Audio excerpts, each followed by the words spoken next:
tema bahasan kita hari ini adalah bagaimana kita mengoptimalisasi Ramadan dengan terapi Quran. Ya. Insya Allah, ya, 2 pekan lagi kita akan memasuki bulan suci Ramadan.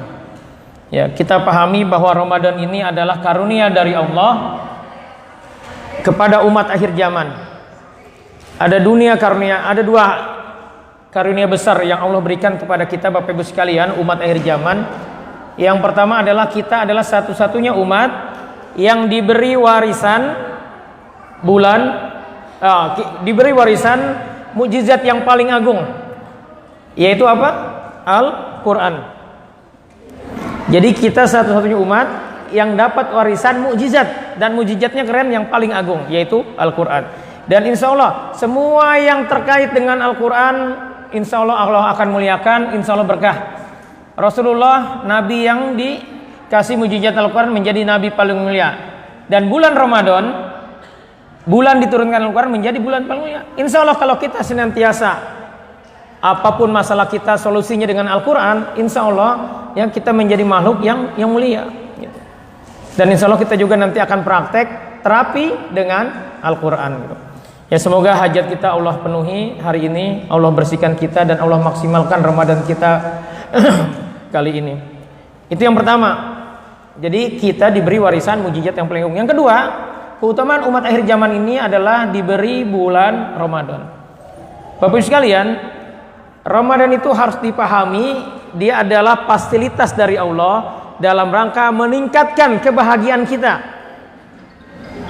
Meningkatkan ketakwaan itu kan meningkatkan kebahagiaan, dan kebahagiaannya tidak semu, kebahagiaan dunia dan akhirat. Jadi kalau kita memaksimalkan diri dalam ketaatan kepada Allah, insya Allah kita bahagia dunia akhirat. Jadi kalau hari ini Bapak Ibu, ini evaluasi ya, sering ikut kajian ya, tetapi hidup ini terasa sempit, masih mudah emosi, itu tanda sebenarnya kita masih kurang yakin kepada Allah. Dan yang kedua, masih kurang bertakwa kepada Allah. Ada hal-hal yang Allah inginkan dari kita, kita masih belum jalani, kita bahkan masih langgar gitu. Wabil khusus kaitannya masalah batin kita. Padahal masalah batin inilah yang paling dilihat. Kita seringkali kagum dengan tampilan luar kita, dengan kesolehan kita ya, tetapi sesungguhnya jiwa kita bermasalah. Niatnya kurang ikhlas ya, masih mudah baper, mudah emosi, masih menyimpan dendam dan sebagainya gitu. Nanti kita cek ya sejauh mana kesehatan jiwa kita. Karena ini selama jiwa kita masih sakit, apalagi penuh dengan kemaksiatan batin, maka jangan harap Ramadan kali ini bisa khusyuk, bisa maksimal. Imam Sofyan As-Tsauri ya, itu pernah 6 bulan tidak bisa qiyamul lail. 6 bulan ya, tidak bisa qiyamul lail. Dia sudah berdoa masih nggak bisa juga. Nah, karena beliau seorang ulama, dievaluasi, jangan-jangan ada dosa yang saya lakukan yang belum saya istighfari.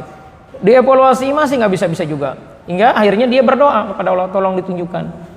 Dan akhirnya dia ingat 6 bulan yang lalu dia pernah di sebuah masjid, ada orang berdoa dengan khusyuk minta kepada Allah.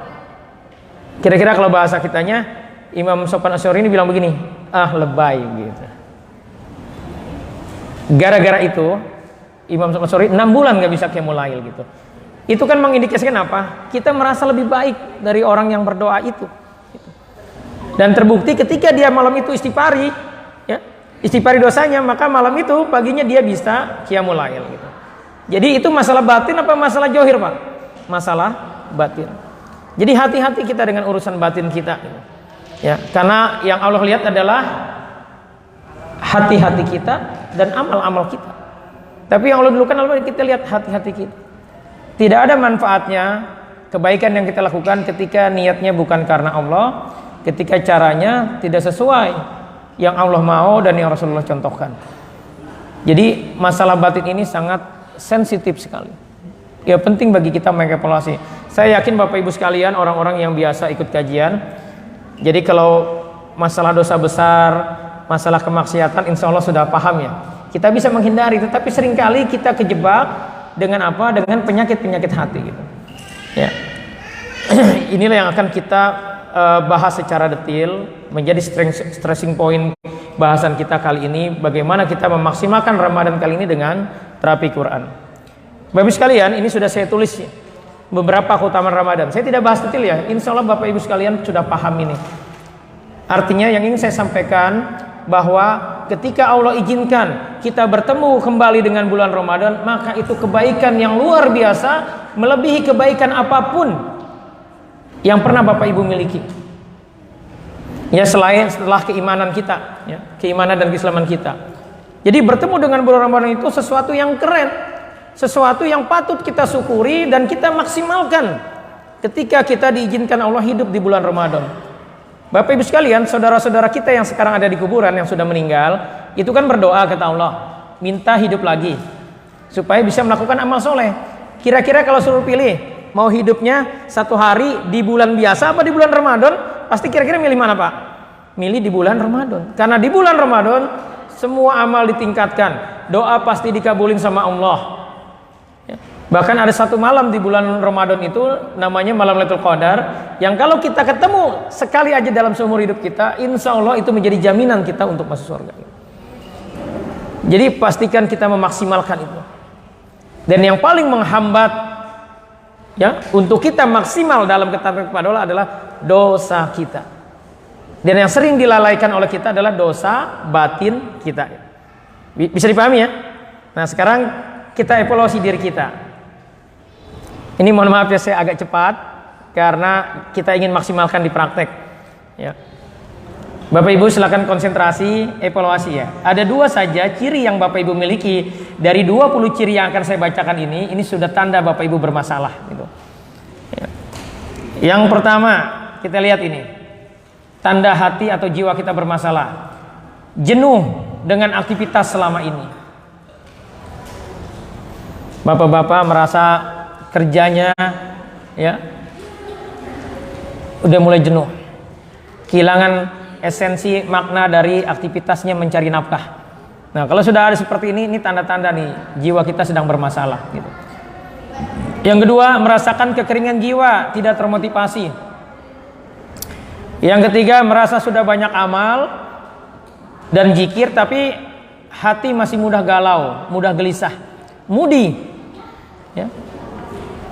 Yang keempat, sulit khusyuk dalam ibadah atau berzikir. Sholat sih, tetapi mikirinnya jemuran. Ya, ini jangan-jangan lagi ngaji di sini pikirannya, oh iya jemuran belum diberesin nih, mana mendung lagi gitu. Ini hati-hati, ini tanda kita kurang khusyuk gitu.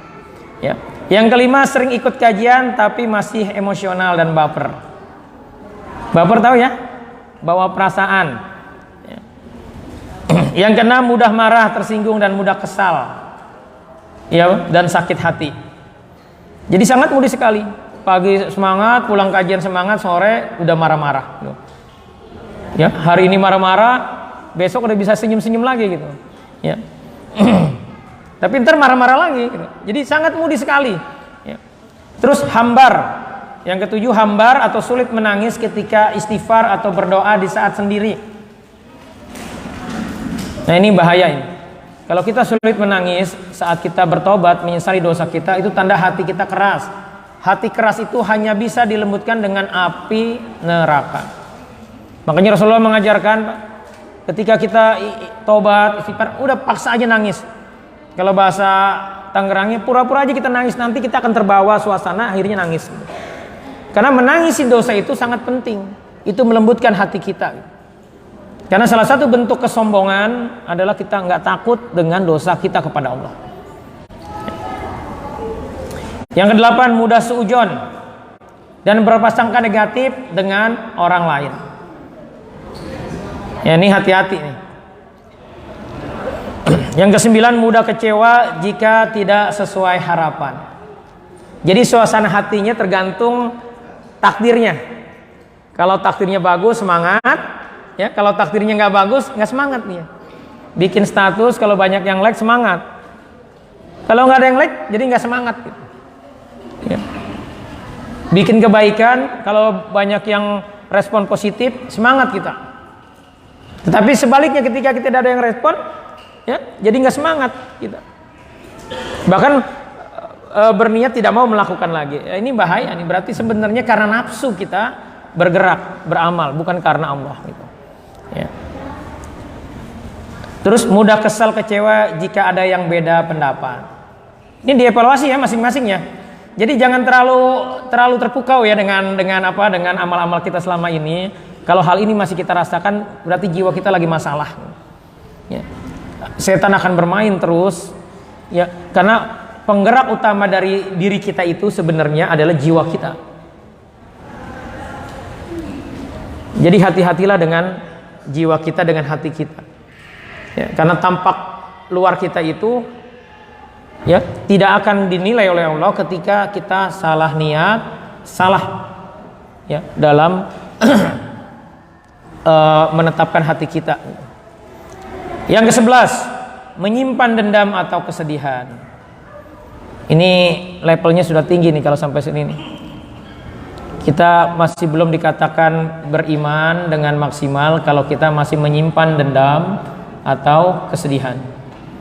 Ya, Bapak Ibu, dievaluasi ya, di mana kita ini masih ada dalam diri kita. Yang ke-12, lama atau sulit memaafkan. Ya, kita disinggung dikit, 3 bulan orang nggak ditegur sama kita. Pokoknya marah. Ya, ini orang-orang seperti ini masih nafsu yang mendrive semua aktivitasnya. Ini bahaya. Jadi Bapak Ibu, penting kita mengevaluasi diri kita, jujurlah dengan hati kita. Ya.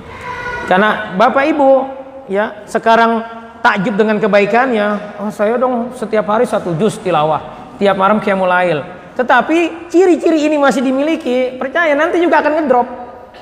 Bahkan bisa berbalik arah. Dan ini adalah bom waktu, hanya tinggal nunggu waktu Allah uji, guncang jiwa kita. Saya sering kali sampaikan kan, ketika Bapak Ibu punya ciri-ciri ada jinnya, terus memang ngapain? Yang penting saya masih bagus gitu kan. Ya, masih benar. Padahal ciri-ciri jin itu ada, ya. Itu tinggal nunggu waktu, kita akan punya 3 gangguan ini. Yang pertama, kita akan guncang ketika nanti Allah uji dengan sesuatu yang enggak sesuai dengan harapan kita. Itu akan mudah guncangnya kita. Yang kedua, Bapak Ibu akan punya penyakit berat, penyakit degeneratif. Bisa stroke, diabetes, kanker, dan sebagainya. Yang ketiga, ini yang paling bahaya nih. Saat kita sakaratul maut, ada malaikat, ada jin, setan dari golongan jin yang menyamar wajah orang tua kita dan akan bilang, nah, agama yang benar itu bukan Islam, tapi yang lainnya. Kami sudah keluar dari Islam dan kami memeluk agama itu gitu. Udah, kamu ikut aja. Saat itu kita nggak bisa ngomong apa-apa, ya, saat dalam kondisi yang berat. Bahkan kata Rasulullah, andaikan ya, saat itu kan kita seperti orang kehausan, andaikan 1 laut itu diminumkan ke kita, itu masih kurang. Jadi saat itu saat yang lemah buat kita. Jadi jangan berpikir seperti sekarang nih. Nah, saat kita digoda seperti itu, setannya dari golongan jin akan bilang gini, udah nak, kalau kamu nggak bisa ngomong, kamu cukup ngangguk. Akhirnya ngangguk, kita mati dalam kondisi su'ul khotimah. Nauzubillah min dzalik. Jadi Bapak Ibu sekalian, di sinilah pentingnya tazkiyah. Bahkan Allah mengapresiasi terkait proses tazkiyah ini, proses kesehatan jiwa kita ini dengan mengatakan qad aflaha man zakkaha. Beruntunglah orang-orang yang mensucikan diri. Ini di surat As-Sam. Dan untuk menjelaskan tentang bagaimana keutamaan yang mensucikan diri, Allah bersumpah dengan 7 sumpah. Padahal di surat-surat yang lainnya Allah hanya bersumpah dengan 1.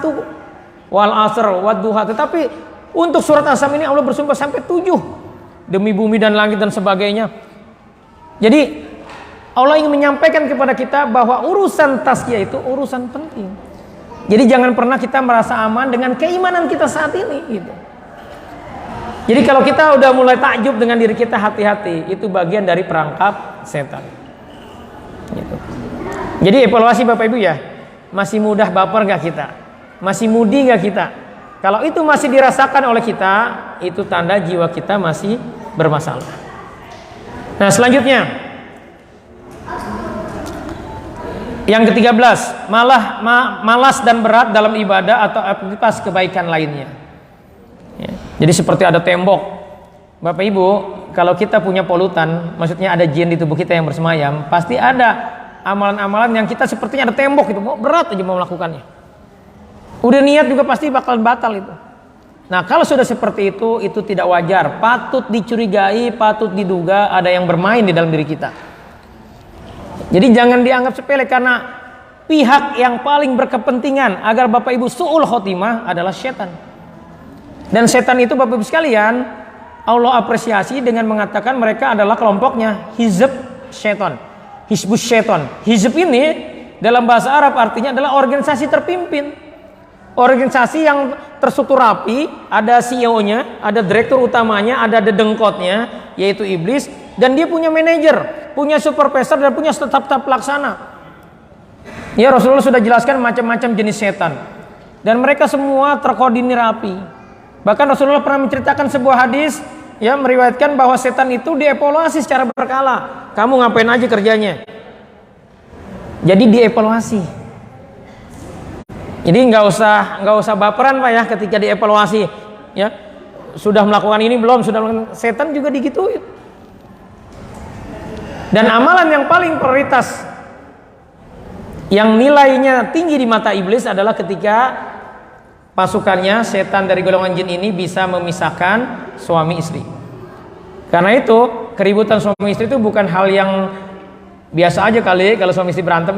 Itu nggak paham tuh orang yang ngomong itu. Itu bagian dari skenario mereka, supaya kalau Bapak Ibu sering berantem hatinya berjarak, udah nggak ada lagi cinta. Supaya hatinya berjarak, ya, lama-lama apa? Nggak ada cinta, udah ada godaan diganggu pil atau will, ya, pria idaman lain atau wanita idaman lain, udah kena itu pasti. Dan ini bahaya. Ya. Jadi setan itu sekali lagi nggak tidur. Pihak yang paling menginginkan kita supaya su'ul khotimah, matinya masuk neraka, adalah iblis dan pasukan. Karena mereka punya dendam kesumat. Semua cara akan dia lakukan. Jadi jangan polos kita hidup, ya. Saya sering kali sampaikan, struktur Al-Quran itu dimulai dengan apa? Surat Al-Fatihah. Allah menjelaskan tentang kekuasaannya, keesaannya, Rabbul Alamin, Rabb seluruh alam. Kita diminta iyyaka na'budu wa iyyaka nasta'in. Hanya menyembah kepada Allah dan hanya mohon pertolongan kepada Allah. Dan Al-Quran yang begitu mulianya ditutup dengan 2 surat perlindungan, Al-Falaq dan An-Nas. Al-Falaq itu Bapak Ibu pelajari cuma. Itu kan kita diminta sama Allah untuk berlindung kepada Allah dari gangguan eksternal, dari setan, dari hasad, dari sihir. An-Nas itu punya pengertian kita diminta berlindung kepada Allah dari apa? Dari diri kita sendiri, dari kejahatan diri kita sendiri.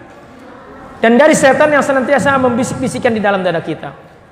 Jadi Al-Quran yang mulia itu ditutup dengan waspada, hidupmu itu nggak aman, berlindunglah kepada aku, kata Allah. Nggak aman dari apa? Dari setan, dari musuh yang 24 jam inginnya kita negatif terus. Nikmat Allah begitu banyak, tetapi pikiran kita adalah sempit terus gitu. Ya Bu, halo Bu, ya. Ini hati-hati, bagian dari setan itu dibikin ngobrol kita. Ya, jadi jangan bawa-bawa setan kemari. Ya, kalau mau ngaji aja udah. Ngobrolnya nanti aja setelah selesai gitu. Ya. Kita lanjutkan ya. Semangat jika ada yang muji dan kesal jika sebaliknya. Nih hati-hati nih. Ini benar-benar ujian bagi kita. Kita nggak care di sini, bahaya. Ya, jiwanya ringkih tetapi pede aja gitu. Ya. Jadi kalau kita sudah seperti ini, ya, semangat jika ada yang muji dan kesal jika sebaliknya, ini waspadalah gitu. Terus kesal bahkan tersinggung jika dinasihati. Yang ke-16, mudah menyalahkan tapi sulit muhasabah atau evaluasi diri. Ya. Jadi di mata kita orang lain aja yang salah gitu. Terus ke-17, mudah terbayang wajah orang yang tidak disukai, ya, sampai ke bawah mimpi.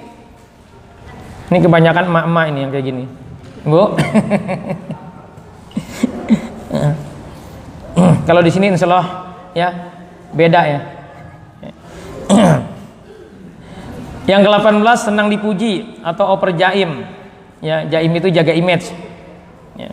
Yang ke-19, tidak integritas. Ya. Jadi mau ngomongnya A, padahal perilakunya masih B gitu. Jadi nggak sama. Ini waspada Bapak Ibu. Ya. Dan ini butuh kejujuran kita. Ya.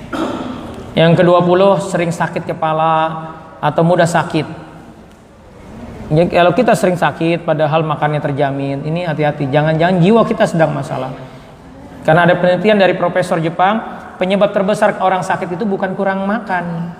Yang terbesarnya, faktor terbesarnya adalah karena bermasalah secara psikisnya, kejiwaannya masalah. Atau kita punya penyakit yang tak kunjung sembuh. Yang sudah kami tenggarai seperti sakit bertahun-tahun gak sembuh-sembuh, sakit kepala bertahun-tahun sudah diobatin ke spesialis bahkan nggak sembuh-sembuh juga. Nah, ini patut kita curiga, ya. Karena mereka bermain di sisi itu. Ya. Taib ya. Ada berapa Bu, Mbak? Ya. Jadi waspadalah. Ini masih ada kesempatan kita beberapa hari lagi menjelang Ramadan itu untuk kita mengistighfari semua itu. Pedulilah Bapak Ibu dengan masa depan Bapak Ibu yang sebenarnya itu akhirat. Ya. Jangan terlalu fokus kepada pencitraan, tetapi bagaimana kita memperbaiki semua ini. Ya. Ketika kita merasa ada dualisme di diri kita, ya. Nah, ini waspada. Ini ada permainan mereka gitu. Maksudnya permainan setan-setan dari golongan jin yang akan terus bermain. Dan itu perhatikanlah ya, akhlak kita. Semuanya diperhatikan terkait tentang perilaku kita. Ya. Wabil khusus masalah hati kita. Karena ini tidak tampak. Orang lain bisa jadi nggak tahu, yang tahu diri kita sendiri. Gitu. Jadi waspadalah. Tapi kita mulai masuk ya ke bahasan kita bagaimana kita memaksimalkan Ramadan kita. Dengan base tadi rujukannya adalah kondisi hati kita. Gitu. Nah saya jelaskan dulu tentang Ramadan. Bapak Ibu sekalian, target Ramadan yang Allah inginkan dari kita seperti yang tadi dibacakan oleh Ustaz Aib adalah la'alakum tattaqun, agar kita bertakwa. Ya, jadi Allah katakan dalam surat Al-Baqarah ayat 183, Bismillahirrahmanirrahim, ya ayyuhalladzina amanu kutiba alaikumusyamu kama kutiba alal ladzina min qablikum la'alakum tattaqun. Hai orang-orang beriman, diwajibkan atas kamu berpuasa sebagaimana diwajibkan atas orang-orang sebelum kamu agar kamu bertakwa. Jadi target pertama dari bulan Ramadan itu adalah kita bertakwa. Nah, apa cirinya orang bertakwa? Ini ada pendapat dari Sayyidina Ali bin Abi Thalib. Masya Allah, beliau ahli hikmah, ahli ilmu. Menurut beliau yang pertama, ciri orang bertakwa adalah al-khaufu minal jalil, merasa takut kepada Allah yang mempunyai sifat yang maha agung. Bapak Ibu sekalian, ya evaluasi, ada gak kita rasa takut itu? Takut kepada Allah. Nah, Masya Allah, perbedaan takut kepada makhluk dengan kepada Allah. Kalau takut kepada Allah kita jadi cinta. Tetapi takut kepada makhluk, ya apa dampaknya? Kita jadi menghindari sumber ketakutan itu. Jadi penting kita mengevaluasi ada gak rasa ini di hati kita. Yang kedua, al-amalu bi'at-tanzil, beramal dengan apa yang diwahyukan Allah. Jadi kita melakukan ya, amal itu sesuai dengan yang Allah minta, yang Allah mau. Yang ketiga, aridho bil qalil, merasa cukup ridho dengan pemberian Allah meskipun hanya sedikit. Dan yang keempat, kata Imam Ali, al istidadu liyaumir rohil, senantiasa mempersiapkan bekal untuk menghadapi kematian dan kembali menghadap Allah. Jadi kira-kira kalau dirumuskan jadi seperti ini nih, konsep hidup orang bertakwa. Ya, ini cara cerdas versi Rasulullah. Kalau hidup ingin cerdas, ya, ingin sukses, maka lakukanlah 3 poin ini. Pertama, beramal karena Allah, bukan karena nafsu. Bapak Ibu sekalian, sekali lagi nih saya sampaikan, beda tipis antara beramal karena Allah sama karena nafsu. Ibu-ibu, hati-hati. Ibu-ibu melayani suami, taat sama suami karena takut suami ke lain hati, itu sama persis Bu, ketika ibu niatnya karena Allah. Jadi penting bagi ibu mengevaluasi, ini yang saya lakukan ini karena Allah atau karena ketakutan saya. Karena keikhlasan itu akan memicu keberkahan. Banyak ibu-ibu komentar begini nih di klinik, saya sudah baik sama suami saya tapi suami saya mengkhianati saya gitu. Nah, kalimat itu terucap kenapa? Karena kecewa kita dengan kebaikan yang sudah kita lakukan. Nah, maka itu hati-hatilah dengan niat kita. Karena kita akan diuji oleh Allah dengan niatan-niatan kita. Ya. Jadi beramallah karena Allah. Dan sekali lagi Bapak Ibu sekalian, bagaimana sih caranya kita beramal karena Allah? Lihat aja. Ini evaluasi diri ini. Apa yang menggerakkan kita melakukan amal ini? Karena pujian, karena urusan dunia, atau kita memang berharap karena Allah? Terus kita evaluasi lagi, kalau yang ini nggak ada, nggak terjadi, kita masih semangat nggak? Kalau yang ini nggak dapat, masih semangat nggak? Gitu. Karena kalau berharapnya karena Allah, apapun hasilnya tetap semangat. Jadi nggak mudi lagi. Nah ini penting kita mengevaluasi, karena nanti ketika kita sudah bisa menyelesaikan satu urusan ini, ya apapun hasilnya kita akan semangat. Nggak ada lemesnya kita, nggak ada kecewanya. Saya seringkali sampaikan kisah Nabi Nuh. Karena kisah Nabi Nuh ini memberi pelajaran kepada Rasulullah, para sahabat, dan kepada kita bahwa urusan hasil itu hak prerogatif Allah. Rasulullah pernah sedih karena sudah hampir 10 tahun berdakwah, pengikutnya sedikit. Turun surat Nuh. Surat Nuh itu Allah buka dengan mengatakan bahwa Nabi Nuh itu ibadahnya bukan lama, tapi lama banget. 1000 tahun dikurang 50, 950 tahun. Allah kok pakai kata nyebutnya 1000 dulu dikurang 50, karena 1000 itu bagi orang Arab itu bilangan tertinggi, menyatakan jumlahnya banyak sekali. Itu 1000. Kalau Indonesia apa?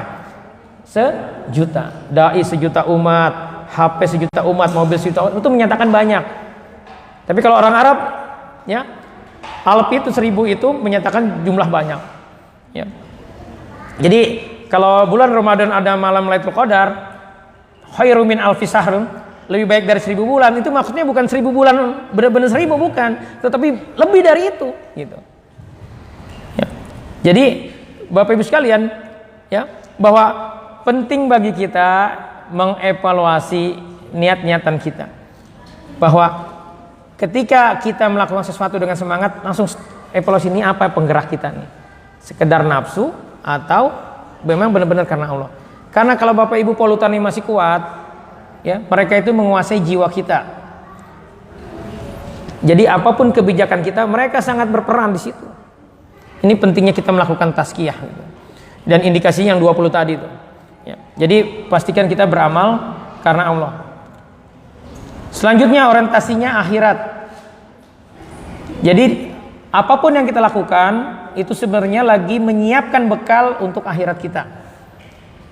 Termasuk hadir ke sini itu evaluasi, ada gak manfaatnya buat kita gitu. Ada gak ini sesuai dengan visi kehidupan kita, mencari keridhaan Allah. Kalau nggak sesuai, udah kita jangan lakukan. Jadi apapun aktivitas kita selalu niatnya karena Allah dan mencari bekal untuk akhirat kita.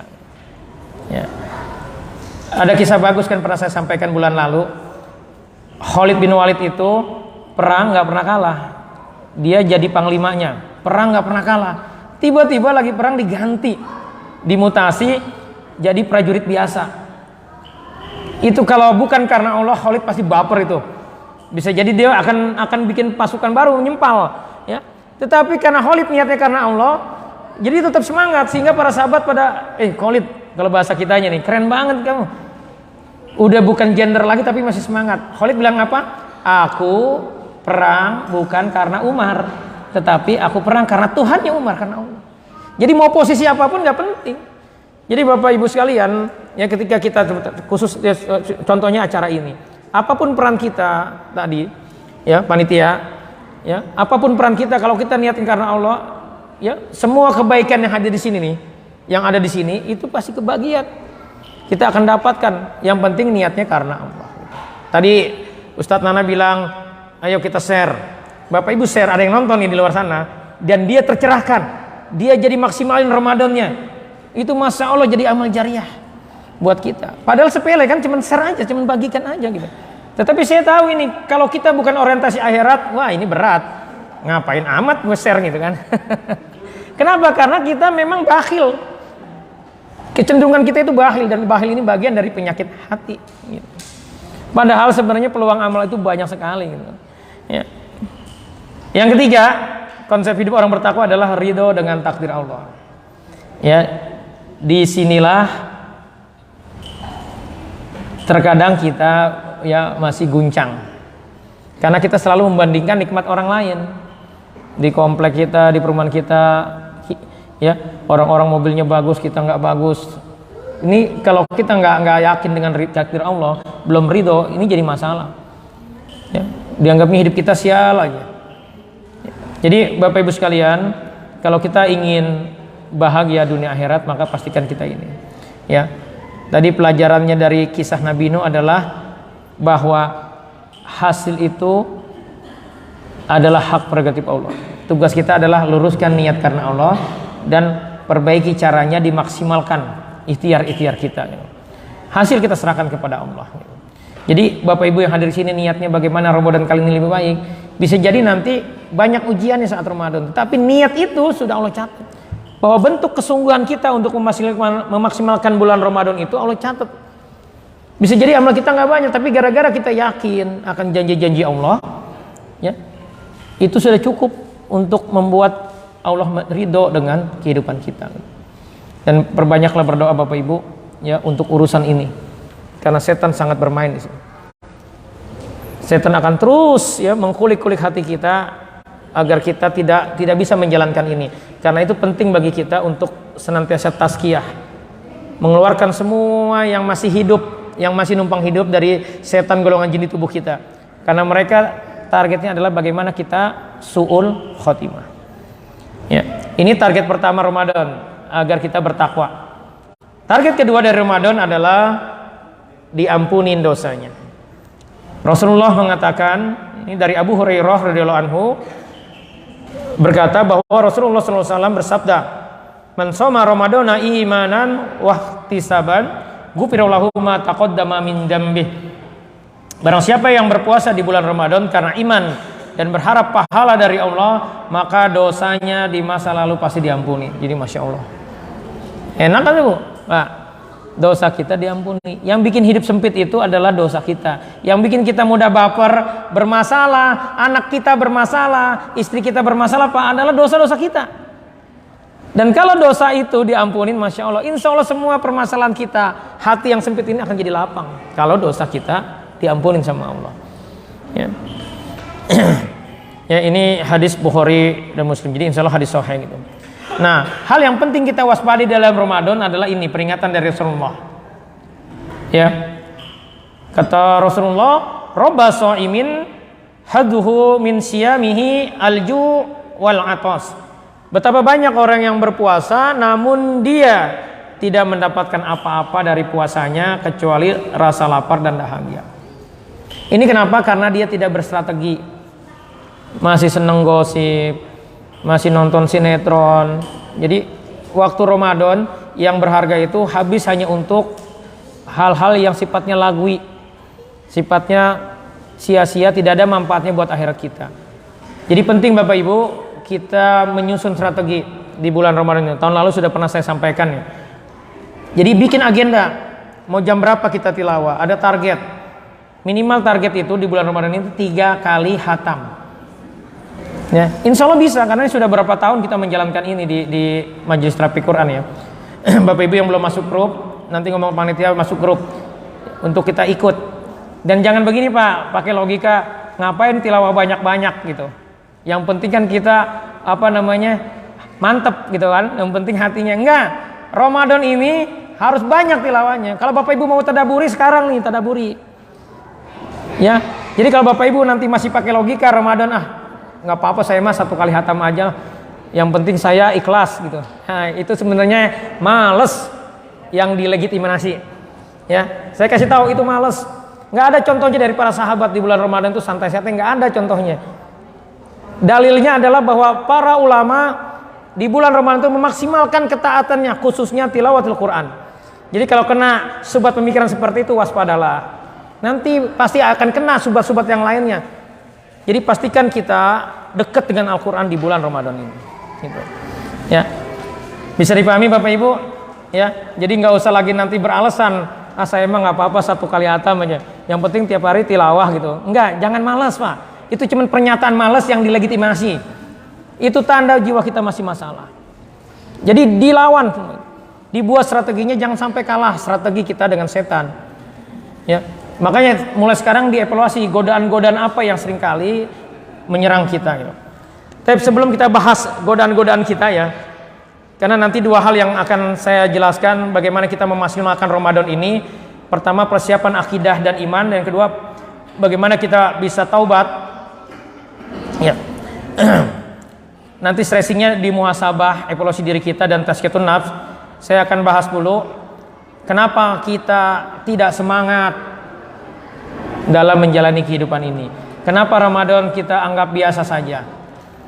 Yang pertama Bapak Ibu sekalian, penyebab kita tidak semangat dalam ketaatan kepada Allah, karena kita nggak punya tujuan yang jelas dalam hidup ini.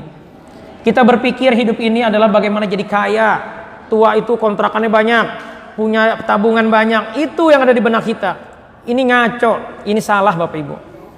Kita itu diciptakan Allah bukan untuk jadi kaya, bukan untuk jadi terkenal, ya, bukan untuk leyeh-leyeh, bukan, tetapi wa ma khalaqtul jinna wal insa illa liya'budun. Kita diciptakan untuk ngabdi sama Allah, untuk ibadah. Dan setiap kita, kata Allah di surat Al-Ahqaf ayat 15, kita kan diminta berdoa. Doanya apa? Robbi aujidni an askurani matakallati an anta alayya wa ala walidayya wa an amal solihan tardoh wa aslihi fi dzurriyyati inni tubtu ilaika wa inni minal muslimin. Pastikan Bapak Ibu sering baca doa ini. Ada satu kata kunci kata para ulama dalam doa itu adalah bagaimana kita bisa melakukan amal soleh yang Allah ridho.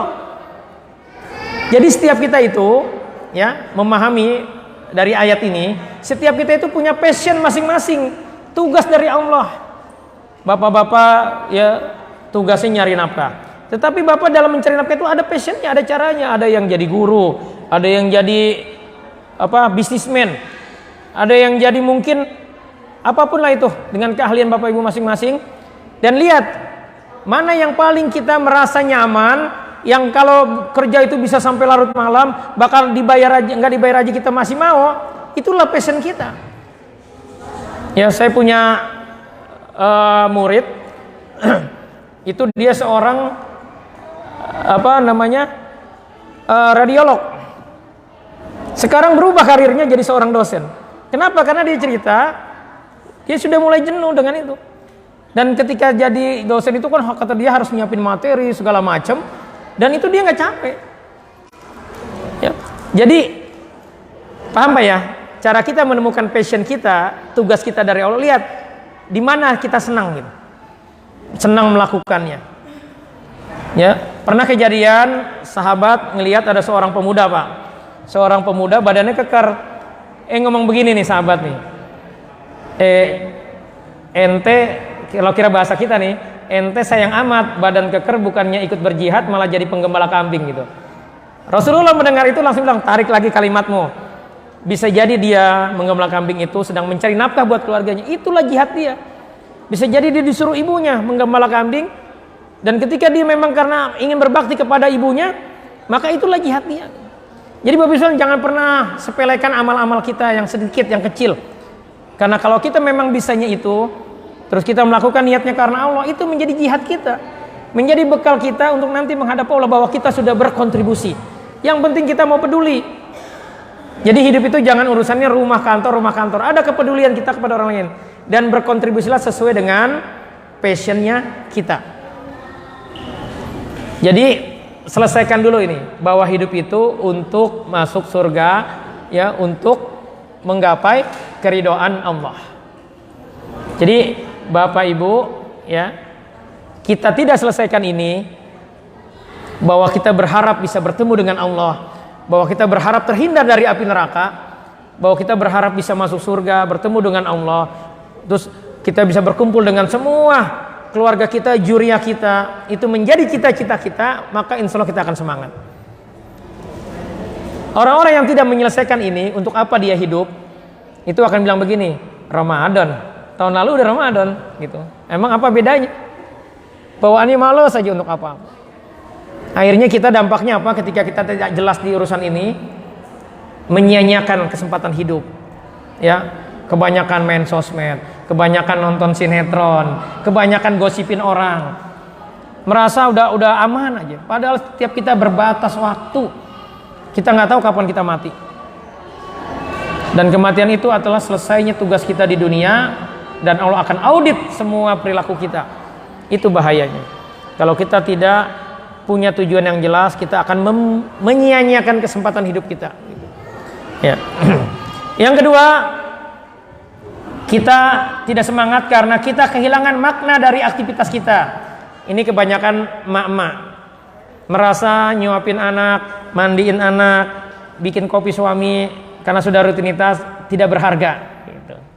Sehingga ibu-ibu, apalagi kalau suaminya punya salah, itu merasa kalau taat sama suami hadiahnya kipas angin, jadi nggak semangat gitu. Merasa kalau ngasih makan anak itu kayaknya biasa banget gitu, nggak keren. Padahal masya Allah, semua itu dibales surga oleh Allah kalau niatnya karena Allah. Nah, kita seringkali kehilangan makna. Sesuatu yang rutinitas itu cenderungnya kita merasa nggak berharga, nggak berarti. Padahal memang disitulah tugas kita. Ya Bu, halo. Ini karena banyak kehilangan makna ibu-ibu, ya, yang sekarang jadi kerja di kantor, merasa kayaknya enakan di rumah, bisa kumpul sama anak-anak, bisa ngajarin anak belajar. Ibu-ibu yang nggak kerja, ya, merasa saya S1, saya S2, ya, sekolah tinggi-tinggi tapi cuman jadi ibu rumah tangga. Jadi ibu rumah tangga dibilang cuman gitu, seolah-olah nggak keren. Padahal masya Allah, ya, kesempatan ibu maksimalin mendidik anak, ya, maksimalin melayani suami, itu semua adalah pintu surga. Perempuan itu cukup 4 Bu yang dilakukan. Pertama, dia sholat 5 waktu, dia puasa Ramadan, dia menjaga kehormatannya.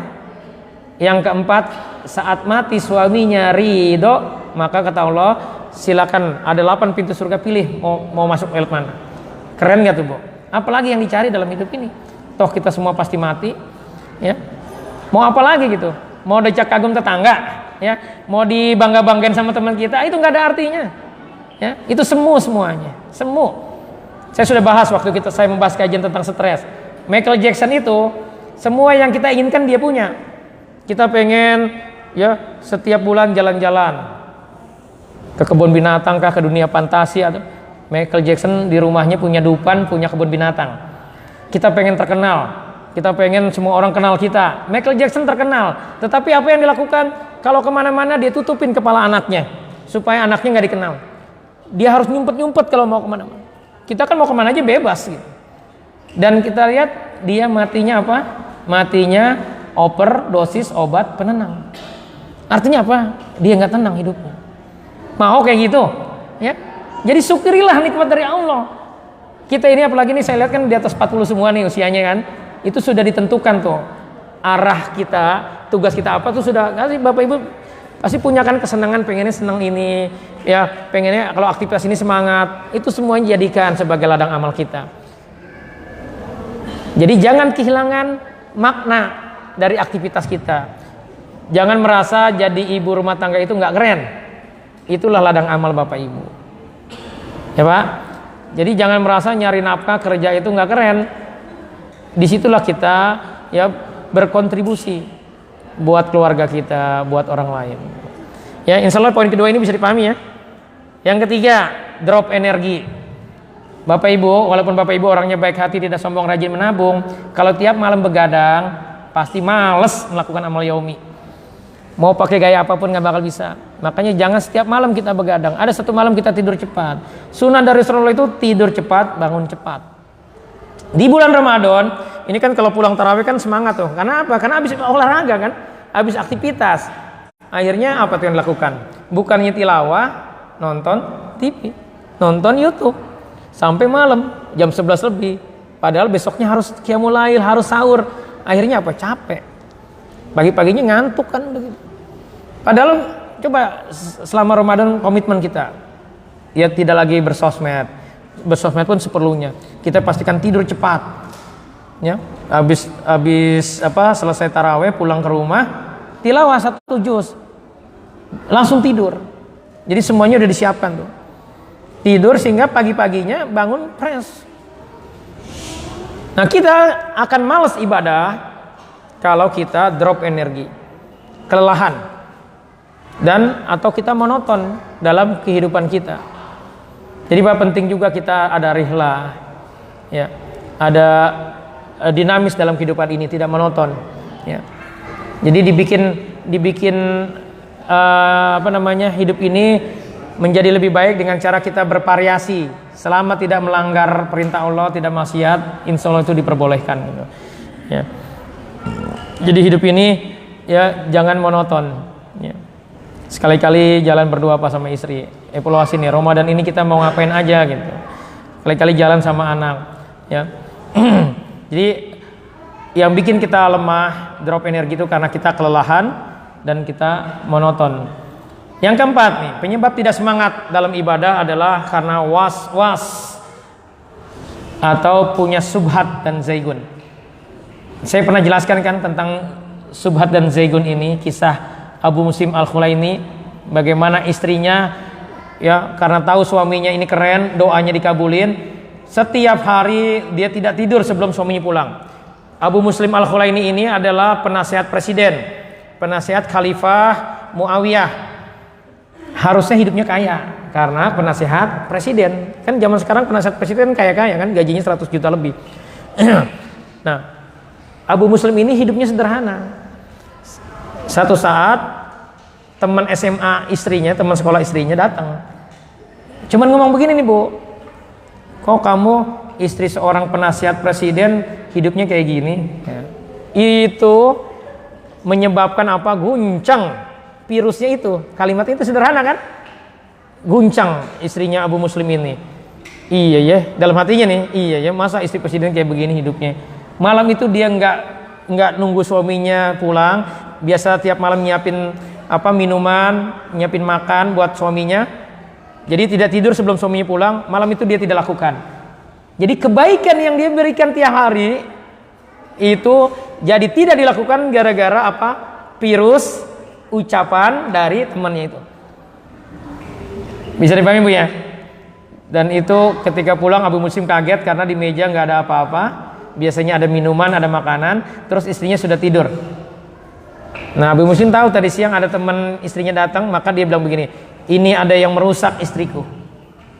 Kenapa dia bilang merusak? Karena pasti ada ucapan atau apapun sehingga istrinya tidak lagi melakukan kebaikan yang biasa dia lakukan. Bisa dipahami ya? Abu Muslim langsung bilang begini nih, ya Allah, beri pelajaran kepada orang yang merusak istriku. Nah, Abu Muslim ini doanya pasti dikabulin. Pernah suatu saat Abu Muslim ini dibakar oleh Nabi palsu, ya, di Yaman. Beliau tinggal di Yaman. Itu berdoa sebagaimana doanya Nabi Ibrahim, nggak mempan.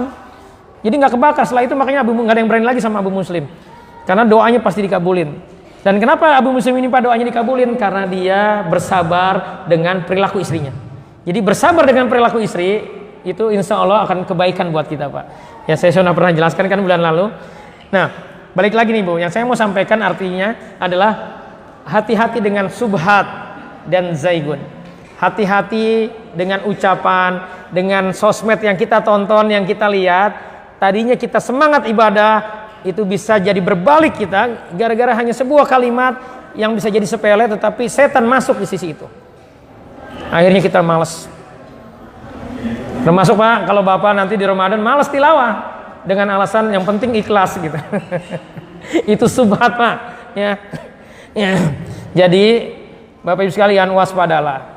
Hati-hati kita ya dengan informasi. Hati-hati kita dengan perkataan orang lain, karena itu bisa menjadi subhat dan zaigun. Karena itu doanya apa supaya terhindar dari ini? Doanya di surat Ali Imran ayat 8 nih, Pak. Pastikan kita setiap sholat baca doa ini. Minimal di pagi dan petang. Apa doanya? Rabbana la tuzigh qulubana ba'da idh hadaitana wa hab lana min ladunka rahmah innaka antal wahhab. Ya Rabb kami, janganlah Engkau jadikan hati kami condong kepada kesesatan sesudah Engkau beri petunjuk kepada kami. Sebagaimana istri Abu Muslim tadi sudah biasa nyediain minuman, makanan buat suaminya, nggak tidur sebelum suami pulang, ditinggalin gara-gara apa? Ada zaigun di hatinya. Ada subhat yang masuk, ucapan temannya itu merusak ya langsung dirinya. Ya. Jadi sering-seringlah doa ini ya.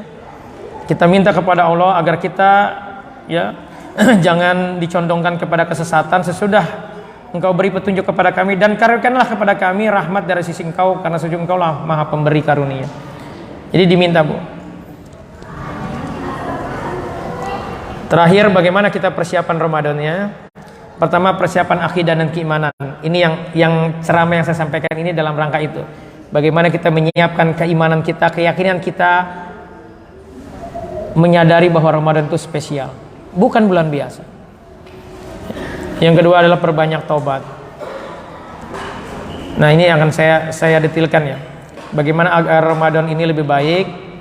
2 poin nih yang penting. Karena saya yakin semuanya yang sisi teknis Bapak Ibu sudah biasa ya, sudah paham ya. Pertama, muhasabah dan evaluasi diri. Yang kedua adalah tazkiyatun nafs, pembersihan jiwa.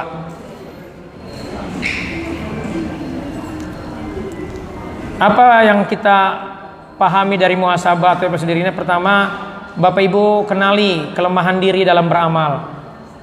Seringnya kita malas di amal yang mana kita malas. Evaluasi, terus kenapa sih kita malas gitu? Dievaluasi. Terus kenali gangguan-gangguan penghalang amal apa aja sebenarnya yang membuat kita seringkali sudah niat pengen puasa sunnah, pengen tilawah, tiba-tiba gagal, nggak jadi. Kenapa ini? Udah sahur, mau puasa tengah hari kita batalin. Kenapa? Coba dievaluasi, digali bener-bener. Ya, udah niat mau sahur misalkan, paginya kesiangan nggak sahur. Ini kenapa ini? Oh, terang aja tidurnya kemalaman misalkan gitu. Jadi semua itu segala satu harus dipersiapkan. Bapak Ibu mau piknik aja, mau pergi kemana gitu, pasti persiapan kan? Nah, begitu juga mau melakukan amal. Terus kenali diri saat-saat berat dalam beramal. Ibadah apa aja kita yang berat? Dan di kondisi apa biasanya kita berat? Tadi Pak, kalau Bapak senang begadang, udah pasti males melakukan amal yaumi. Ya. Terus mengenali penyakit-penyakit hati, perusak amal. Nah, yang tadi tuh, yang 20 tadi itu dievaluasi ya. Terus kita terapi penyakit-penyakit hati itu, terus memperbaiki diri secepatnya. Ya, sebelum Ramadan selesaikan itu semua. Ya, nanti insya Allah saya share ini, yang 20 itu mana yang masih kita lakukan tuh. Mengatasi segala gangguan dan hambatan. Ini sisi muhasabah. Sisi tazkiyatun nafs, ya. Memperbanyak taubat, istighfar. Jadi Bapak Ibu sekalian, di bulan Ramadan itu harus punya 2 list, 2 proposal untuk kita ajukan kepada Allah. Yang pertama adalah proposal dosa yang ingin Allah agar dosa kita diampuni. Jadi ditulis, ya, ditulis apa saja dosa yang masih kita lakukan. Nih contohnya nih, pernah gak kita dosa syirik, maksiat kepada Allah? Ditulis, tapi hanya kita aja yang tahu. Ya, istri, suami Bu jangan dikasih tahu. Cukup kita sama Allah yang tahu. Yang serem-serem Pak jangan ditulis. Takutnya kebaca istri jadi berantem. Padahal itu udah masa lalu gitu. Ya. Tujuannya apa? Saat kita nanti di bulan Ramadan kita baca setiap selesai sholat. Saat nanti ketemu 10 terakhir Ramadan, pastikan kita itikaf Pak. Insya Allah ya, Marala akan mengadakan itikaf Ramadan ini. Ini tempat yang nyaman Bu buat itikaf ya. Ya. Ibu-ibu biasanya di basement ini, bapak-bapak di atas. Itu tempat yang nyaman ya, insya Allah. Dan pastikan kita itikaf Pak, supaya 10 malam Ramadan itu kita siap siaga menyambut Lailatul Qadar. Ingat, saat Lailatul Qadar itu dosa pasti diampuni, doa pasti dijawab oleh Allah. Jadi kalau kita sudah bikin list dosa kita mohon ampun terus, ya Allah ampuni saya pernah melakukan ini ya Allah, saya menyesal. Kita mohon terus. Itu daftar dosa. Yang kedua, daftar hajat kita Pak. Ya Allah saya pengen punya rumah, ya Allah saya pengen punya mobil, ya Allah saya pengen berubah, saya pengen ini, saya pengen ini. Tulis semuanya Bapak Ibu. Yang Bapak Ibu butuhkan, yang selama ini Bapak Ibu butuhkan, belum Allah kabulkan, minta di bulan Ramadan. Jadi pastikan punya 2 apa? 2 proposal. Pertama, proposal dosa yang ingin kita minta ampun kepada Allah. Yang kedua, proposal hajat kita kepada Allah. Minta juga supaya jin-jin di tubuh kita ini dikeluarin saat Ramadan. Nanti insya Allah saya sudah agendakan di bulan Ramadan kita ada 1 kali praktek terapi Quran. Karena terapi Quran yang paling efektif itu di bulan Ramadan. Saat kita puasa, saat mereka sedang lemah-lemahnya, saat bos-bosnya lagi diikat sama Allah. Bos-bos itu artinya jin-jin besarnya lagi diikat sama Allah. Yang di tubuh kita ini kan bukan keturunan iblis. Jadi dia tidak diikat, dia tetap di tubuh kita. Dan itu mudah sekali untuk mengeluarkannya gitu. Ya. Ya, kita balik lagi. Terus memaafkan kesalahan orang lain dan menghapus rasa sakit hati. Jadi pastikan kita masih ada gak kesel, dendam, kecewa, sedih ya dengan perilaku orang lain. Ya, terus kita hapus rasa sakit hati kita. Terus meminta maaf dan mengembalikan hak-haknya jika ada. Terus memperbanyak infak dan sedekah. Bapak Ibu sekalian, cara bikin hati kita bahagia, lapang adalah dengan banyak berinfak, banyak bersedekah. Di bulan Ramadan, infak itu Allah balas minimal 700 kali lipat. Jadi dari sekarang nabung, Bu, Pak. Kalau perlu cari uang tambahan supaya Ramadan ini banyak infaknya. Karena balasannya minimal 700 kali lipat. Ya. Dan ini menjadi 3 indikatornya. Terakhir ya, Bapak Ibu, 3 indikator sukses Ramadan. Yang pertama, pastikan kita nanti mampu mengendalikan diri, nggak mudah marah lagi, nggak mudah baper lagi, nggak mudah kecewa, tidak lagi menyimpan dendam, mudah memaafkan. Ya. Yang kedua, hubungan kuat dengan Allah. Selalu hati ini terkait, ya, terpaut kepada Allah. Dan yang ketiga, hubungan baik dengan sesama manusia. Tapi mungkin ini ya sebagai bekal kita untuk menghadapi Ramadan. Ya, semoga Allah mudahkan kita untuk bisa memaksimalkan Ramadan kali ini dan menjadi Ramadan